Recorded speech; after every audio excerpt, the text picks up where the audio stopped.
a relatively difficult job. And I thought the WikiLeaks prism of that was a great one because, as I say, you just saw the future, which is information will come to you in ugly big chunks, and you have to be able to make sense of it, and you have to be able to make people care about it. And actually, you know, you need people who are paid money to spend time with stories to be able to do that, and those are really kind of what professional journalists do. Please.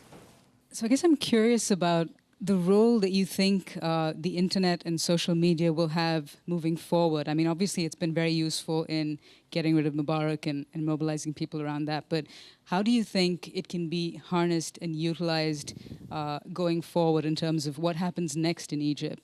I had the opportunity to talk to several of the recent Tunisian ministers who were on a panel where they were introduced by their name, their title, and the number of hours they had been in office, which was interesting.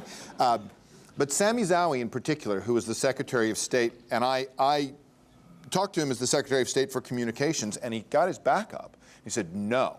In Tunisia, the old Secretary for Communications was responsible for stopping communications. I am the Secretary of State for Communications Technology. I'm here to support it.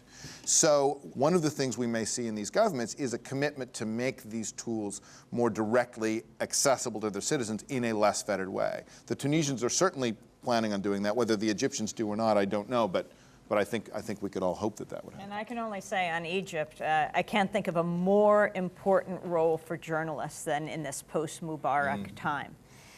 They are going to be the check and balance on power. It is not predetermined what's going to happen now. It was a people's uprising, but whether it becomes a democratic revolution is going to be determined by holding those in power accountable. Journalists have such an important role to play in Egypt today, and they must be protected, not only in Egypt, but in the United States and around the world. Well, thank you for joining Empire, and until next time.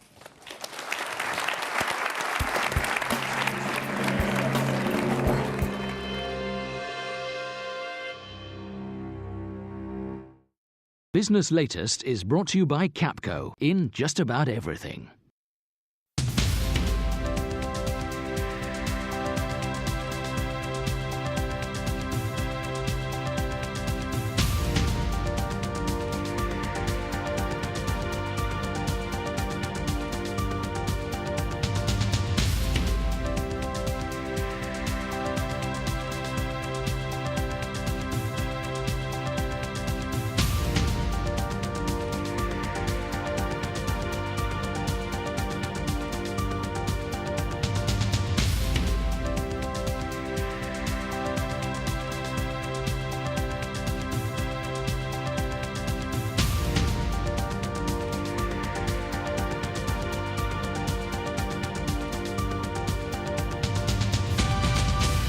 Business Latest is brought to you by Capco in just about everything.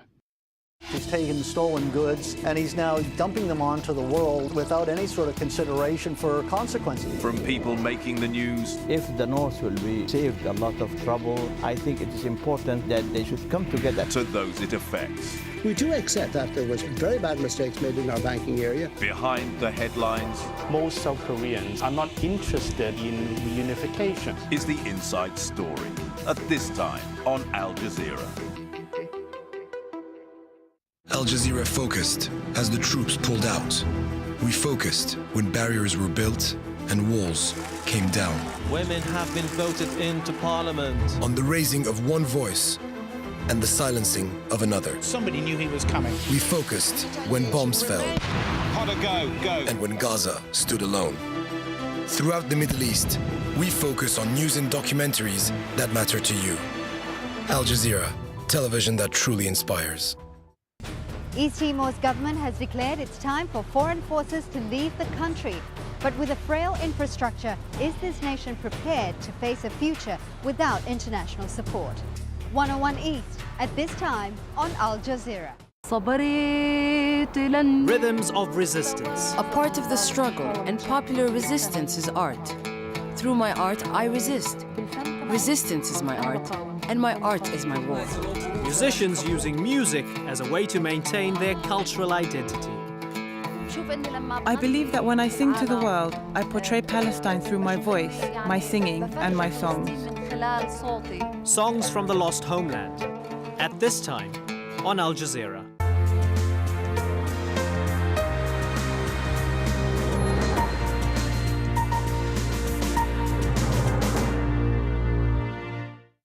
This is Al Jazeera.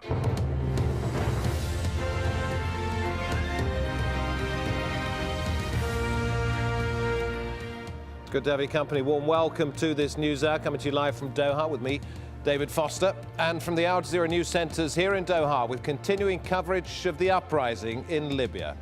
These are the main stories. More than 1,000 dead. Italy's foreign minister says reports of Libya's escalating violence are credible. Defying calls to leave, Muammar Gaddafi vows to take on the greasy rats who oppose him. And warnings of a biblical exodus to Europe as many thousands of Libyans flee the violence. Also, picking through the rubble after New Zealand's earthquake, searching for almost 300 still missing.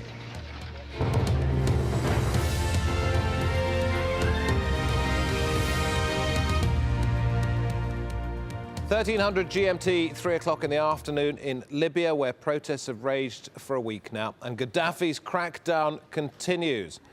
It's reported that protesters have taken control of the city of Misrata for the first time. A witness says 6 people were killed and 200 were hurt in fighting there. Al Jazeera's Hoda Hamid in Tobruk in the east says there's no sign of Libyan security forces at all. And these are, we understand, the first live pictures from that Libyan city. Street protests continuing. And to back up what Hoda has told us, simply the protesters in view. No sign of police, the army, or anybody else representing the Gaddafi regime or the government. Now, here you see in the yellow tie, in the blue tie at the front next to Gaddafi, Italy's foreign minister. This is on an earlier trip, but the Italian foreign minister now saying that reports of 1,000 killed in Libya are credible. He says he expects up to 300,000 Libyan refugees to reach Italy. Let's hear now from Lawrence Lee, who's going to bring us up to date with the very latest events in Libya. Muammar Gaddafi may have used his famous Green Book in his address to threaten protesters with death, but in the town of Tobruk, this is what they think of it. Pictures like this serve to demonstrate the standoff that's now holding in Libya. The people of the uprising say victory will be theirs. Gaddafi remains immune to pressure. I will not leave the country, and I will die. The situation fluid. This is said to be the town of Misrata, west of Tripoli, which has reportedly fallen to the opposition. If these new pictures are accurate, then they would seem to bear that out. But the country remains split. Various reports from Tripoli suggest parts of a city hiding in fear of mercenaries, with a free rein to go house to house, as Gaddafi suggested himself they should. Other cities like Benghazi say they're planning their next steps. People, the